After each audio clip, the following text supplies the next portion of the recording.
Assalamu alaikum wa rahmatullahi wa barakatuh. My name is Taj. I'm a postgraduate student at the University of Southampton and I'm on the ISOC. This is a new initiative presented by Brother Tawseef, which is to make a podcast discussing topics pertaining to issues and problems that Muslim students at university may face. Now, it's very important to note that we aren't students of knowledge, we're not scholars, we're not people of knowledge, we're not going to be passing fatwa or discussing controversial topics here.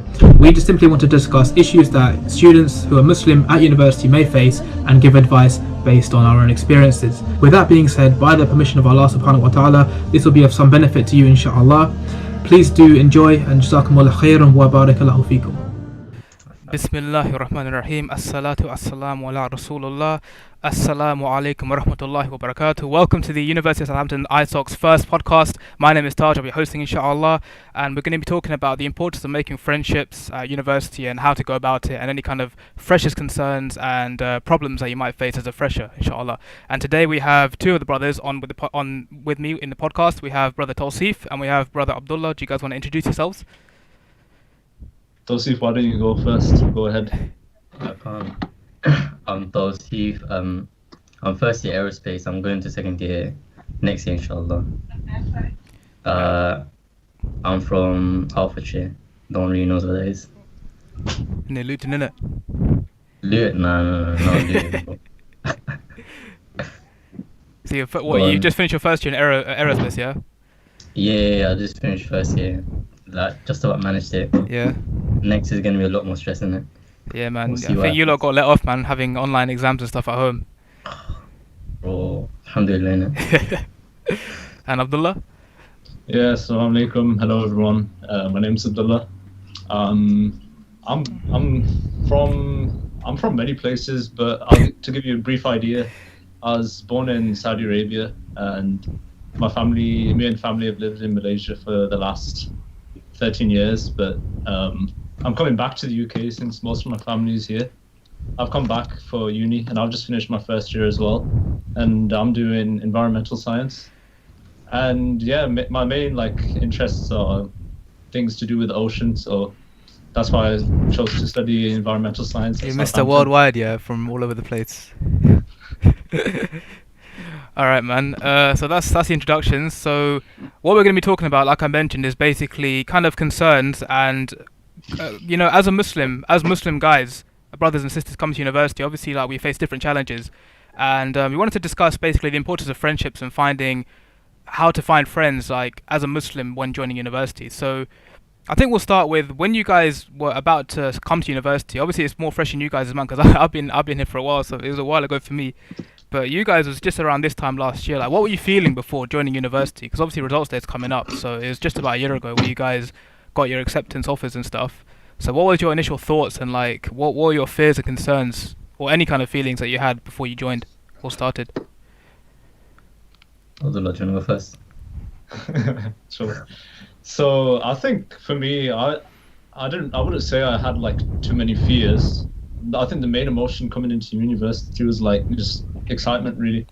You were coming from abroad as well, weren't you? So yeah, but I mean, in terms of living away from home, I had kind of already done that. Not on this level, as in a different country, but I'd stay away from my family for a week and then come back on weekends. Yeah. So I was kind of used to that aspect of it, but it was just feelings of excitement and looking forward to making new friends and learning new things and just the whole experience really. What about you, Tawseef? I'm similar, to be honest.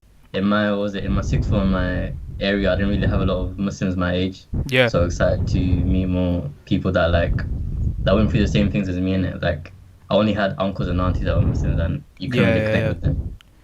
But I was also I was worried about being judged for not being religious enough at ISOC because I barely knew anything about Islam at the time, innit? So were you guys thinking I'm gonna join ISOC as soon as before you even came to uni? Did you know about ISOC or did you have any intention of joining ISOC? Yeah. So I mean, my family, lots of my family have been a part of their ISOC previously, so I kind of knew what to expect from an ISOC, and that it's not all crazy religious people trying to force stuff down your throat, that kind of thing. it's just like a community of people together, like, just like, just friends really.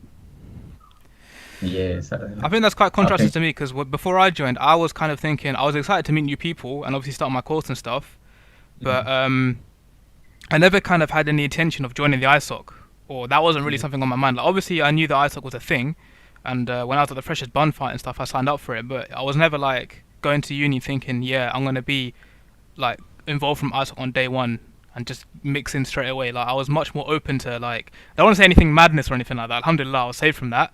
But like, I was never like, it wasn't just ISOC for me. There's also other things, like if there was an HSOC or a BSOC or PACSOC, all that kind of stuff as well. So I was more open to it.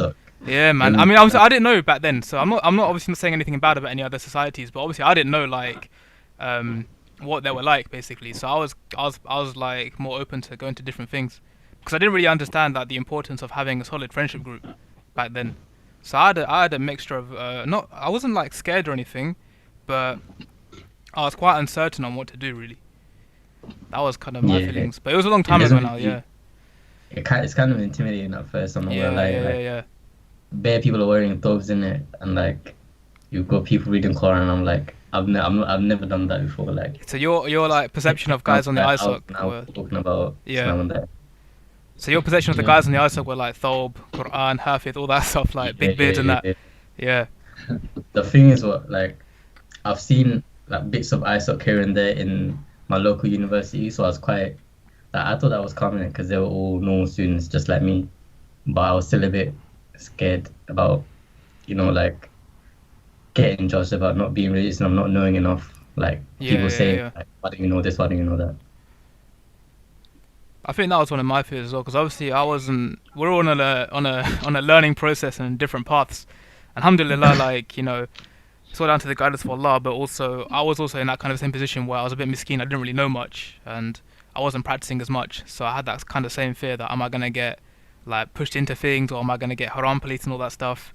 Alhamdulillah, it's what it is, and it turned out to be different to what I expected. Nah, man, I think that's a topic of a different podcast in the future, inshallah. But yeah, man, so did you guys have any concerns leaving home in terms of how you're going to live independently, cooking food, being away from parents and that? For me, main thing was cooking food. Everything else I could really do by myself, innit? Yeah. He can't do it. He still can't do it. He still can't do it, yeah. Me? Yeah. You see nothing, bro. Yeah, you get like your mum sends you like the curry in the containers for like a few weeks at a time. Everything else is coming. Yeah. Yeah, like fish curry for breakfast. It was so hard, like trying to like diet and keep healthy in it. I was just eating every day. Yeah, so many guys, man, they end up just going Pepe's every week, and that's why you see these guys. They go to uni, right? And then within 1 year, they spend so much money, like they're spending £30-40 on Pepe's every week on fast food, and they just put on so much weight, man. Subhanallah, like it's so unhealthy, man. Just within like just under a year, like. I'm a person that doesn't like put on weight much. I know this might not be a topic for a podcast, but I find it quite hard to put on weight. But in the last year, I put like 6-7 kilos. Yeah, man. On in in my first year, like in my first semester, because I wasn't eating basically, I was trying to lose weight at the same time, but it was a bit unhealthy. But because I didn't know how to cook either, so I was just eating like jam sandwiches for dinner, and I lost like so much weight. And then in my second semester, I was just eating pizza every week, so I put on like 8 kgs. Just went up and down, man. That's all because I couldn't cook. Yeah, man. I think the main thing about like living away from home for most people is like now you have to really be like you have to manage your time like really quite well. Yeah, and because like your parents aren't going to tell you like now it's time to do this, now it's time to do that. Like you could just, if you wanted to, like on a day when you don't have any lectures or anything, you literally could just sit around and do nothing for a whole day. And that's happened to me as well. So it's like, and that's happened to me, and you only learn how to like. There's less structure in your day because you haven't got like 9 to 3 o'clock in school and then after school and stuff. Like sometimes you don't have lectures and stuff. Yeah, it's quite a jump. Like you think uni's gonna be more involved in terms of, because you're at uni, right? You're gonna be you're doing more difficult stuff, more modules, learning more stuff. But actually, you've got more free time at uni than you do in A levels. That was like one thing that was a bit different for me. Were you guys like? Sorry, if you've got close friends. It's like you can cook and go shopping and all that with each other, innit? Yeah. If you're close to your flatmates, you can do all that. It makes it a lot easier. Yeah. tying it into the topic, innit? So you both lived in halls, right? Yeah. Yeah. So did you guys like pick your flatmates before? Or was it like what was your number one, like what was your expectation of what halls was, and what was your actual experience? Like, did you have good experiences, bad experiences? I've had mostly good, to be honest. I don't have any problems with anyone. Alhamdulillah, yeah. Like 4 of us were Muslims out of 8, and the other 4 didn't really drink that much in the flat. Yeah. So it was common. That's crazy, man. And everyone was respectful as well. Yeah. What about you, Abdullah? Yeah. So like my expectations of halls, like before even applying for accommodation or anything like that, is like I just expect it to be crazy, because my sister's experience in like shared accommodation was just, it's too much. Like she'd call back home and be like, this has happened today, someone's put fish in the kettle, someone's done Fish in the kettle. Yeah. Or they're trying to do like boil it or something. I don't know. Nah, man, even I haven't tried that. Like I've heard stories of people that don't even know how to like make tea and that kind of thing. Yeah. But so like my expectations were pretty bad, but I was willing to go ahead with it. I just said to my dad, like, whatever's cheapest in terms of accommodation. But my dad was like, no, I'm not putting you through that kind of experience which your sister had to go through. So I ended up staying in a studio. So I had like my own kitchen equipment, that kind of thing, access to all that. But I'd say like still that's good, because you don't encounter stuff that might be unpleasant. But the main thing with the studio is like managing with like nobody else being around. So the effects of like that time management, that is just like how do you call it? It's exaggerated, because there's really nothing to do. So it's like a bit of loneliness, I guess. But, Yeah. Luckily, did you guys have your kitchens and stuff cleaned? I don't know. Okay. I just didn't do that myself. But luckily, I made. You mean shared rooms? Sorry, shared kitchens. No, it was my own kitchen. Oh, okay. Yeah, but luckily I found a friend from the ISOC who stayed in the same halls as me, so I'd be with him all the time. I'd probably be in his accommodation in his flat more than mine. And even there, I learned that flatmates, they have like their bad moments, but a lot of the time they're all right. Like if you get on with them, and they know your beliefs and like what's not appropriate, then a lot of the time they respect that. So. I mean, for me, like when I started uni, I was in halls as well, but I didn't know any of my flatmates or anything. So what I did was kind of like what I'd heard, because I took a gap year, right? So a lot of the people I knew had already started uni. They're coming to the end of their first year. So I was getting a lot of information from them, right? And the kind of image that was put in my mind was that the friends you meet in your halls are going to be your best friends forever. Like the guys or the people you live with in your flat at halls are going to be your best friends. You're going to be living them throughout the rest of uni in different houses and stuff, and it was all great. So I went with the expectation of, okay, these people I'm meeting in my flatmates, in my halls as my flatmates, they're going to be my best friends at uni, right?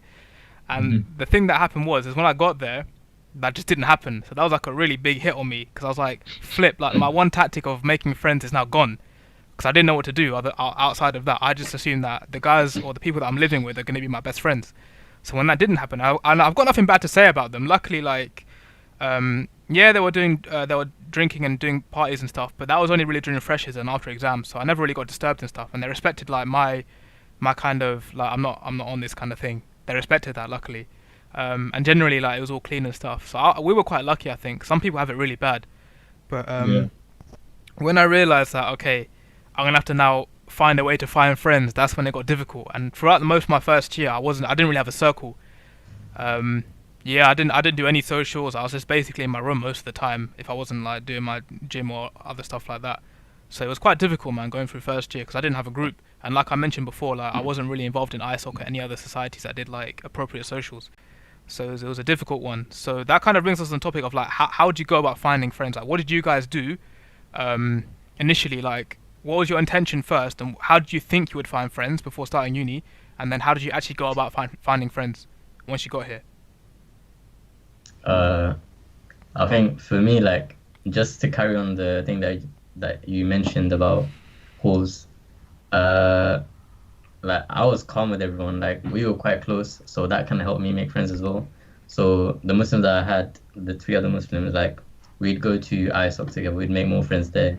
So like it was easier for me. Do you understand? And you always Like, had the intention of joining ISOC before you even joined as well. yeah, So, I always had the intention of joining ISOC.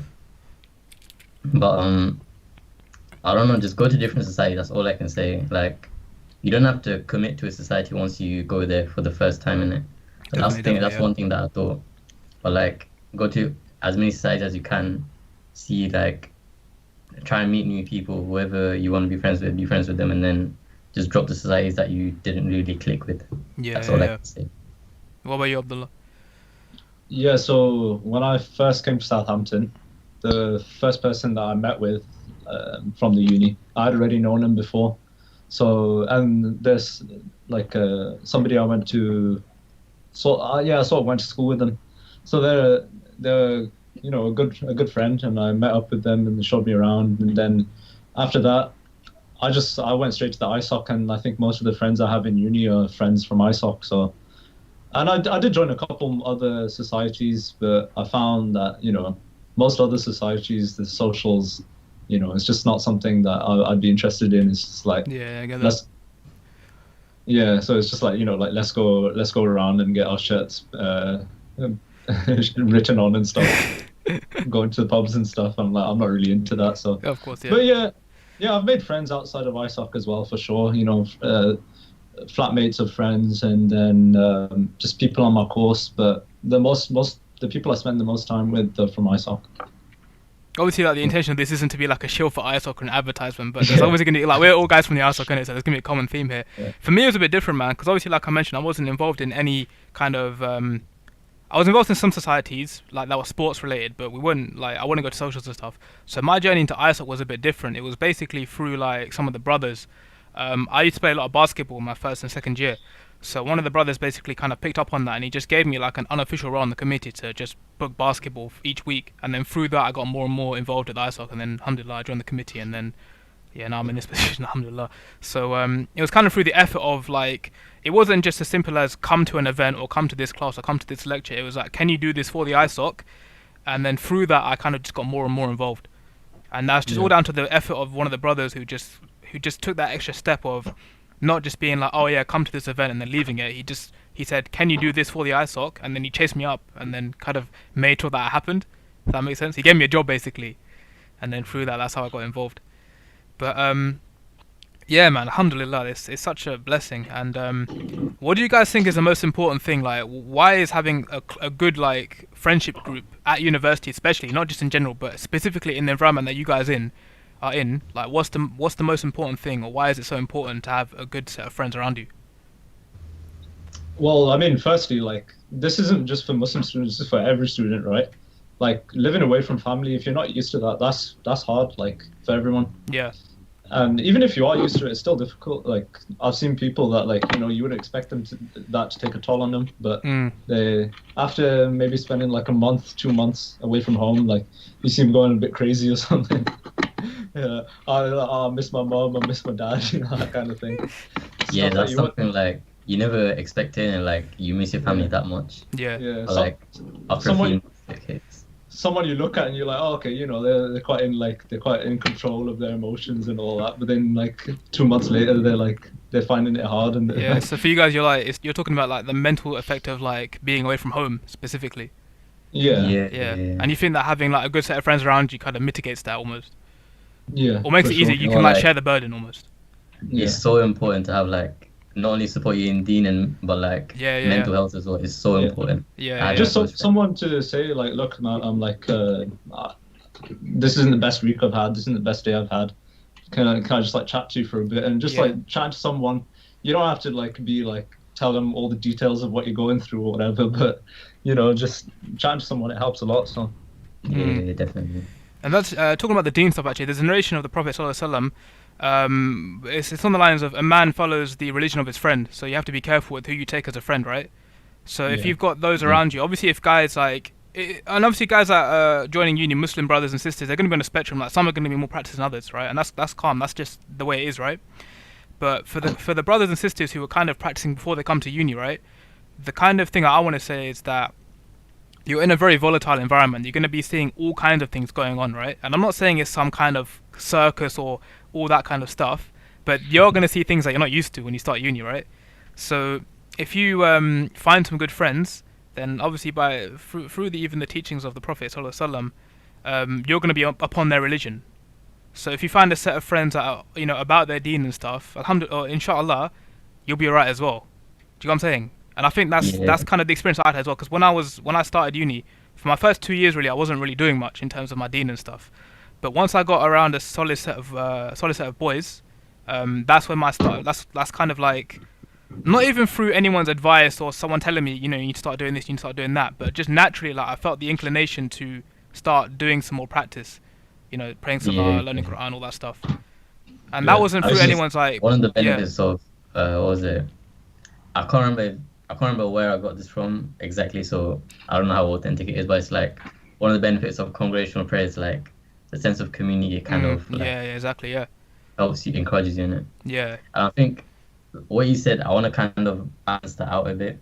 Like, but just because someone outwardly practices doesn't necessarily mean that like they're going to be a good friend. You know? No, of course, 100%. Yeah. I feel like, what was it? Look for manners and good manners first. Yeah, exactly. Yeah. And attach yourself to someone. Yeah, 100%, bro. Yeah, man. So yeah, like that whole thing about like having good friends, it's like it's said so often, and like it sounds so typical, but it's actually true. It's very true, yeah. And it's like it's not that like we say that the deen is nasiha as well, which is like giving advice or being sincere in your advice, right? But it's not always about just directly telling someone go pray or go read Quran and stuff. It's literally like as Tosi said, it's about your akhlaq, and it's about leading by example almost. So just being around people who are doing like good deeds and being about their deen, mashallah, right? Yeah. Naturally, like if you're the only one who's a bit like, I don't want to say behind or like not as good, because that's like, it's not a good way to describe it, but let's say you're not as practicing as the people around you, you're going to have a natural inclination to kind of do that because you want to kind of almost fit in, and then you start to see the benefits of it, like the spiritual benefits, and then you continue, and that's how it builds up. That's how it was for me anyway, because I just saw all these guys praying and reading Quran, and I thought, why can't I do this? Like what's stopping me from being like this as well? And then alhamdulillah, that's how it started for me. But on that as well. Again, sorry, like, go on. What was it? You're talking about having friends that kind of, what was it? Encourage you to practice more in it. Like, if they're reading Quran at a certain time, you start like doing it with them, right? Yeah. I think it is like it's important to understand that you are gonna have differences with them as well. Like, even though you're doing religious stuff with them, like expect arguments in it. Like, just because you're gonna have arguments with people that like, I don't have to explain it really.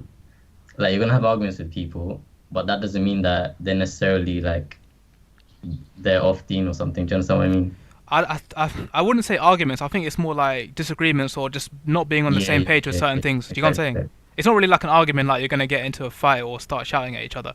But I think it's, again, it just comes down to the akhlaq of both people and realizing that it's a spectrum. Like, not everyone's going to be on the same page. Like, not everyone's going to be capable of learning, this much Quran per day, or memorizing this hadith, or even praying 5 times a day. Like, you'll see like someone from every level of that spectrum at uni. And it's about encouraging others, but in a manner that is befitting that for them. Like, when you're explaining something to someone, you have to make sure that you know your audience. Do you know what I'm saying? Like, for someone who doesn't pray at all, how am I just going to go and tell them pray 5 times a day? It's not going to work with them, is it? Like, it's about slowly building it up. So it's an understanding from both ends that, okay, I've got to take some action, but also the way that this person is giving me nasiha has to be appropriate for me as well. So it works on both ends. But on that note as well, Tawsif, you mentioned Jama'ah and praying in congregation, like, and we haven't actually spoken about the prayer room, and that's like another thing I want to mention on the podcast, is that the prayer room serves different purposes for different people. And a lot of people, when they join uni, they just see the prayer room as you go there, pray salah, and get out. When you guys started uni, right? I'm assuming that you knew there was like a prayer room on campus. What did you imagine that to be before you started? I don't know. Like, I kind of thought that it was gonna be just prayer as well. Like, yeah. I thought if you messed around even a little bit or like dropped a bit of food, you get told off. It's like our home stadium. So like, yeah, that was the same for me, man. I just thought this prayer room is like it's a room, you go in, you pray, and you get out. But what in reality, what is the prayer to you guys? Like, what is your experience of the prayer? So like my halls are about, by bus, maybe like 15 minutes. So if I was having a lecture in the morning and a lecture later on in the day, there would be no point for me to go back. So I just go and prayer room and just chill out there. Like, Yeah.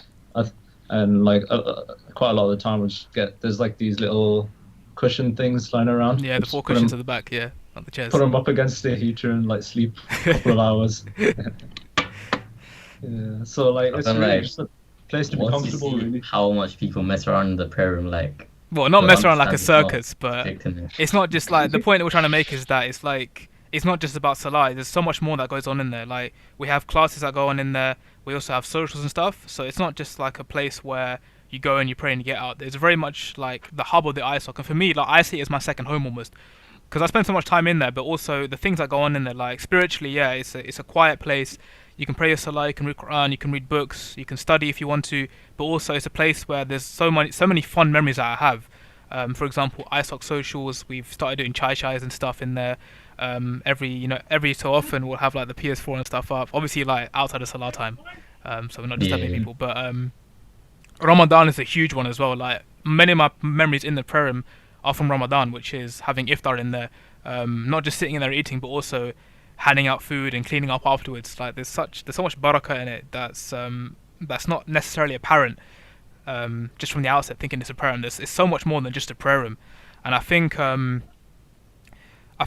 it's important for the new freshers that we get them to come to the prayer room, not just for the sake of Salah, which obviously is the most important thing, but we don't want to brand it as come and pray and leave. Like, we don't want to brand it as, because some people might see it as, oh, they're trying to radicalize me, or they're trying to get me to do something I don't want to do. Do you know what I'm saying?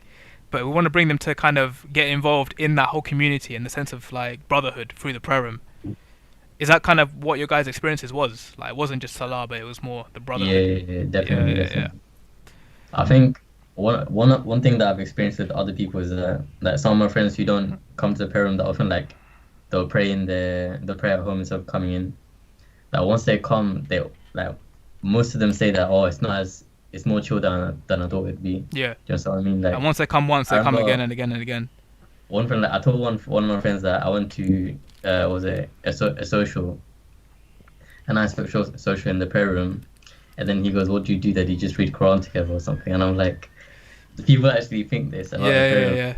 You know what I mean? I think that's a topic of like the misconceptions of ISOC, which we might do as a separate podcast, because that's a whole separate issue that we can go on for hours and hours. So we'll separate that into it's worth mentioning now, of course, but I think we'll mention that in the future. We'll try and get onto a topic of like the misconceptions that the ISOC has. But the point I think that we're all trying to make is that the prayer room isn't just about prayer. Of course, that's the main use of it, but there's so much more. And there's a whole aspect of brotherhood that comes from the prayer room. So like, what like advice would you give, like, as a fresher, let's say, to someone that was similar to you or someone that was similar to me, the two cases of someone who's a bit more like privy and active and knows like about ISOC and stuff, and then also to someone who has no idea who kind of knows what ISOC is, but is a bit more open and might get like pulled in different directions. Like, what advice would you give to those two people? Do you want to go first? So a person who's like a bit closed and the opposite, basically. Yeah, so someone who's not really, he was not like, you wouldn't like, how do I explain it? Like, someone who's not like a typical ISOC member, like, or who's a bit more open to go to other things, or might get, pulled into different things and stuff. What would you tell them, like, is the importance of finding good friends, and what advice would you give them? What would you tell them, like, if they were to ask you, how do I make friends, what would you tell them? I think many people face that problem in uni, but like, I think as is like with many other things in life, is like, you just kind of have to go for it and then see where it leads you. Yeah. So, just like walking up to someone, chatting to them, like, they could be your friend for life. Like, you don't know it. Like, you just have to go out there. And some people are afraid to do that, but I mean, it's quite important. I think a piece of advice that I could give, or just something to like talk about, as coming from abroad, not really completely as an international student, but someone who's had different experiences, is like, especially since I grew up in Muslim countries, I think, or Muslim majority countries rather, like coming to the UK and being a student, like it's a different experience, and like it's honestly it's an experience that I've had like quite good lessons from, because you kind of being a Muslim in university, it's like almost like a sense of pride or something. Like it's like when you finish your lecture, like I'm going to the prayer room, and it's just like you got somewhere to go. You know what I mean? Like, you got a place of belonging almost. Yeah, you know what I mean. It's and like you're not in a Muslim country, in a Muslim majority country, everybody's doing something, or everybody knows what they should be doing. But here it's like you're an individual who's taken time out of their day to do something for your religion, or like for yourself, and that's quite useful to me, and I've quite enjoyed that experience, to be honest. It gives you a sense of structure almost. Yeah. What I would like to say, I think just make sure that the number one thing is make sure you don't have friends that are pulling you away, like forcing you, do you understand me? Forcing you away from you practicing Muslim. Like you're gonna have differences, like you're gonna have disagreements on what you want to do and what you don't want to do, but make sure they're not forcing you. That's the main thing. And I think like just what Abdullah said, like just talk to as many people as you can, go to different societies, try and link up as much as you can at the start, and then whoever you click with the most, stick with them. Yeah. And one more thing, something that I was worried about was that I thought Freshers Week was the one chance to like make friends, and then after that you're gonna be stuck. Like you're finished. Like, default. You're finished. Yeah, you're finished. But like, go to socials, like go to ISOC socials, or was it AsiaSoc socials? Well, maybe not AsiaSoc. Yeah, you get what I mean, Bangladesh socials and all that. But, just see what's about in it, like. Yeah. That's it, to be honest. Because I remember, like, you mentioned something about if you just meet someone, that person could be your lifelong friend, right? I remember, when I went to so even though I wasn't really involved in ISOC when I started 4 years ago now, it was a long time ago, but I remember I went to the meet and greet. That was like one of the 2 events that I went to for the entire year, and I specifically remember like meeting certain brothers, right? And like my first thoughts, and like just like when I first saw them and I first spoke to them. And there's a photo of us sitting basically in the meet and greet. They do like a little talk and stuff. So we're sitting in the lecture theatre, right? And there's me and like 4 other brothers, we're all sitting far apart. Like we just met each other. We didn't know anything about each other. But I was looking at this photo 4 years and I was thinking, right, these are the guys that I'm living with. I've been living with for 3 years. They're actually going to be my lifelong friends. And I had no clue at that point, in that moment that photo was taken. I was sitting in the room with people that would be so pivotal to like my life, basically. It's such a beautiful thing, man. Like, and just remembering when I first met these guys, not knowing at all, like, 3 years down the line, this is gonna be like my guy, innit? Like my ride or die, basically. So it's such a beautiful thing, man. And like obviously, the more people you talk to, the more chance you have of kind of meeting that group of people. And obviously, it's not gonna be instant. Like, not everyone's gonna be your best friend, and I know it's difficult for some people, but really and truly, you have to put a bit of effort in and just go to all these events and try and do your best to put yourself out there. And eventually, you will meet people that you're gonna gel with. Yeah, and most societies, like if you go to their event, they're gonna be welcoming to you. They're gonna that's what they're there for, isn't it? Yeah. I remember at the meet and greet, they'll see just grabbing like 6 slices of pizza and running off. Yeah. Let's not talk about that.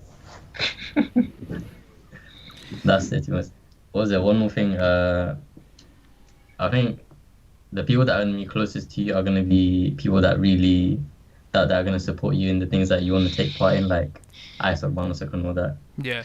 So having that support really is important. So like, don't be scared of like taking part in different things.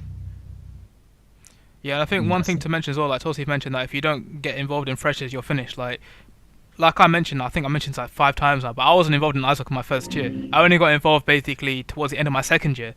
So it's never too late, and you shouldn't ever think like, I'm going to graduate in a few months, like that's it, I'm finished. Like whatever opportunity you have, like if there's a talk, if there's a lecture, if there's a social, just go to it. Like in an ideal world, it shouldn't be cliquey. Like they should welcome you anyway. Like regardless if all the friendship groups are formed, like we're always looking for new people to come and join. Like that's the whole idea of an ISOC. That's the whole idea of any other society.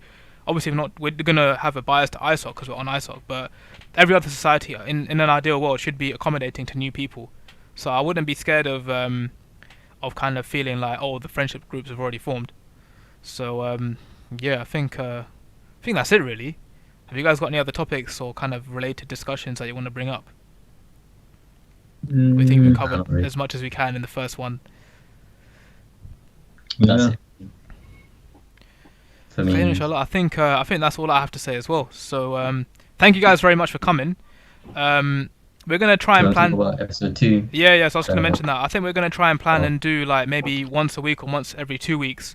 And I think our plan for episode 2 is to talk about medics and Muslim medics at university. And I want to know about that one.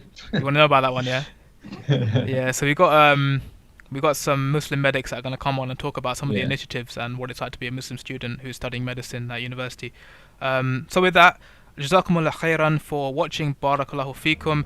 Assalamu alaikum wa rahmatullahi wa barakatuh. Assalamu